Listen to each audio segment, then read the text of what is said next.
A happy feast of the Holy Family. पवित्र कुटुंबाच्या सणाच्या आपणा सर्वांस हार्दिक शुभेच्छा. God's greatest gift to us is our family. परमेश्वराची आपल्याला सर्वात मोठी देणगी म्हणजे आपलं कुटुंब. आणि म्हणून आपल्या कुटुंबाबद्दल आज परमेश्वराचे आपण विशेष आभार मानूया. आपल्या कुटुंबाद्वारे परमेश्वराने आपल्यावर जी कृपा केलेली आहे, जे आशीर्वाद दिलेले आहेत, जो तारणाचा मार्ग आणि श्रद्धेची देणगी दिली आहे, त्याबद्दल देवाचे आभार मानूया. आणि या कुटुंबातील प्रत्येक व्यक्तीसाठी, मग ते जिवंत असतील तर त्यांच्या चांगल्या आरोग्यासाठी, आणि ते मरण पावले असतील तर त्यांना स्वर्गीय सुख लाभावं म्हणून आपण विशेष प्रार्थना करूया. आपलं कुटुंब हे परमेश्वराच्या पवित्र कुटुंबासारखं करण्यासाठी आपण विशेष प्रार्थना करूया. माझ्या प्रिय बंधू भगिनींनो, कुटुंब संस्था जी आहे ही समाजाची एक महत्त्वाचं घटक आहे. समाज जे विणलेलं आहे ते कुटुंब संस्थेमुळे आहे. आणि कुटुंब संस्था कशामुळे घट्ट राहते किंवा सुदृढ राहते, तर कुटुंबातली जी वेगवेगळी नाती आहेत, ती नाती जेव्हा सुदृढ राहतात, चांगली राहतात, विश्वासू राहतात, तेव्हा निश्चितच कुटुंबाचं जे सर्वांगीण विकास आहे तो आपल्याला साधता येतो. आणि त्याद्वारे समाजाचा आणि किंबहुना ख्रिस्त सभेचा सर्वांगीण विकासासाठी मदत होत असते. कुटुंबातील वेगवेगळी नाती म्हणजे प्रथम पती पत्नीचं नातं, त्यानंतर आईवडिलांचं आणि मुलांचं नातं, त्यानंतर नातवंडांचं आणि आजी आजोबांचं नातं, आणि त्यानंतर भावंडांचं परस्पर नातं. ही जी वेगवेगळी नाती आहेत, ही नाती जितकी मजबूत होतील, म्हणजेच हे जे 4 प्रमुख खंब आहेत, the 4 pillars for relationships of our family, if they are stronger then definitely our family will stand intact. आणि म्हणून हे सगळे खांब मजबूत करण्यासाठी आपण सतत प्रयत्न करावेत. यासाठी आपल्याला ख्रिस्त सभा पवित्र कुटुंबाचा आदर्श देत आहे. आज पवित्र कुटुंबाचा सण साजरा करीत असताना परमेश्वराचं जे वचन आहे ते वचन आपल्याला सुंदररित्या बोध करत आहे. आजच्या पहिल्या वाचनामध्ये सिराक आपल्याला सांगत आहे की कशा प्रकारे आपण आपल्या वडीलधाऱ्या माणसांचा मान सन्मान केला पाहिजे. जेव्हा आपण आपल्या वडीलधाऱ्या माणसांचा मान सन्मान करतो, त्यांचा आदर करतो, त्यांच्यावर जेव्हा आपण प्रेम करतो, तेव्हा निश्चितच त्याद्वारे परमेश्वराची कृपा आणि परमेश्वराचे आशीर्वाद आपल्याला प्राप्त होत असतात. आपल्या कुटुंबामधील जे वडीलधारी माणसं आहेत, त्यांनी आपल्यावर जे संस्कार केले आहेत, त्यांनी आपल्याला जी शिकवण दिली आहे, त्यांनी आपल्याला जी श्रद्धा दिली आहे, त्या श्रद्धेमध्ये जेव्हा आपण मुळावतो आणि त्या श्रद्धेची साक्ष देण्यासाठी आपण तयार होतो, तेव्हा आपण त्यांच्यावर तशा प्रकारची दया, तशा प्रकारचा आदर आणि त्यांचा सन्मान करण्यासाठी तयार होतो. माझ्या प्रिय बंधू भगिनींनो, आजच्या दुसऱ्या वाचनामध्ये संत पौल कलीसिकरास लिहिलेल्या पत्रामध्ये आपल्याला बोध करताना म्हणतो की आपण पावित्र्याची वस्त्र परिधान केली पाहिजेत. कुटुंबाला पावित्र्याचे वस्त्राने आपण सजूया.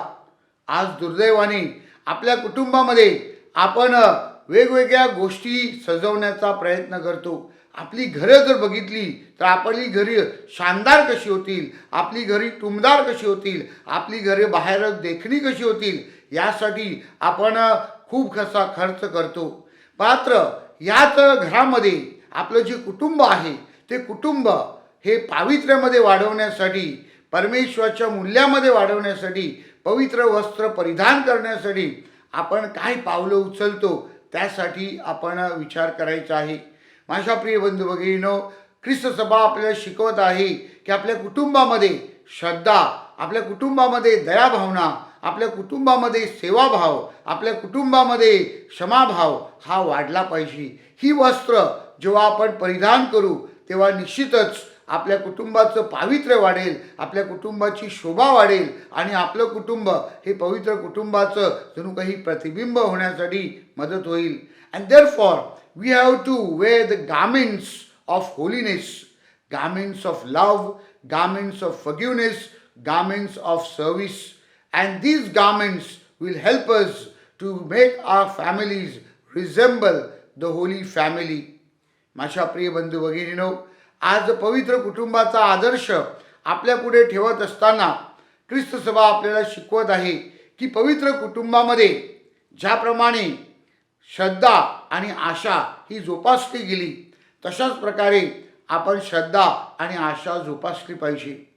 आजच्या शुभवर्तमानामध्ये आपल्याला सांगितलेलं आहे की योसेफाने कशा प्रकारे परमेश्वराच्या वचनाचा स्वीकार केला आणि आपल्या कुटुंबाचं संरक्षण करण्यासाठी तो कष्टाचं जीवन जगण्यासाठी प्रवास करायला तयार होतो. तो जणू काही एक तीर्थयात्रा करतो. माझ्या प्रिय बंधू भगिनीनो, आज कुटुंबावर अशाच प्रकारे आघात होत आहेत. पालकांनी योसेफाचं आणि पवित्र मरियेचं उदाहरण जणू काही अंगीकारलं पाहिजे. त्यांच्याप्रमाणे परमेश्वराचं वचन काय सांगते ते आपण समजावून घेतले पाहिजेत.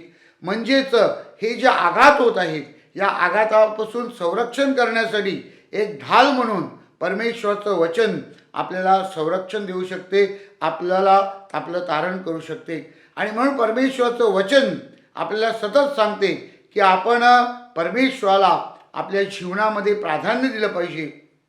परमेश्वराच्या वचनाप्रमाणे वाढण्यासाठी आपल्या कुटुंबामध्ये तसं वातावरण निर्माण केलं पाहिजे. आपल्या कुटुंबाचं वातावरण आध्यात्मिक व्हावं, अहिक जे आहे त्यापासून आपण थोडेसे दूर व्हावे, त्याचा त्याग करण्यासाठी शिकावे, म्हणून आपण प्रयत्न केले पाहिजेत. पोप फ्रान्सिस म्हणतात, आज कुटुंबातलं वातावरण हे तांत्रिक झालेलं आहे. Because of technological development our families have become technogenic. आणि म्हणून या टेक्नोजेनिक वातावरणापासून आपण दूर झालो पाहिजेत. म्हणजेच ही जी आपल्याकडे आज यंत्रणा आहेत, मोबाईल म्हणा, आयपॅड्स म्हणा, किंवा आपले जे स्मार्टफोन्स आहेत ते म्हणा, किंवा आपले कम्प्युटर्स आहेत, यापासून आपण आपलं कुटुंब थोडा वेळ अलिप्त ठेवून, हे यंत्रणा बाजूला ठेवून आपल्या कुटुंबातला संवाद जो आहे, the conversation in the family, ते आपल्याला कसं वाढवता येईल. कुटुंबाचा जो प्राईम टाईम आहे, म्हणजे कुटुंबासाठी महत्त्वाचा वेळ आपल्याला कसा राखून ठेवता येईल.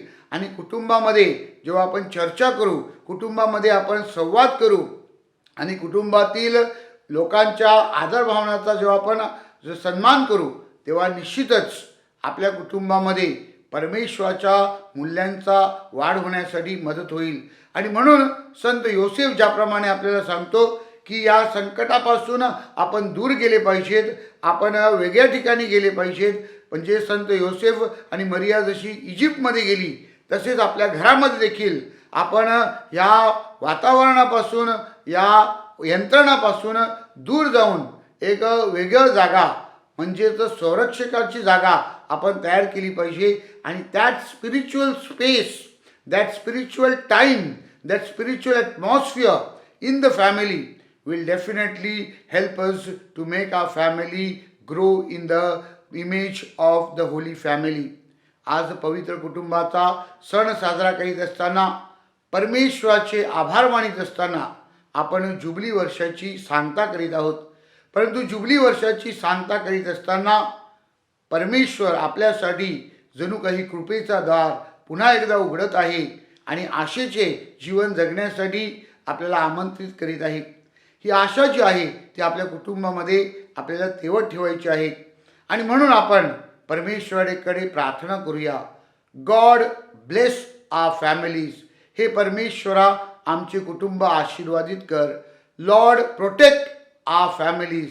हे परमेश्वरा, आमच्या कुटुंबाचं संरक्षण कर. लॉर्ड स्ट्रेंथन आवर फॅमिलीज. हे परमेश्वरा, आमच्या कुटुंबाला बलकटी दे, आमच्या कुटुंबातील श्रद्धा मजबूत कर.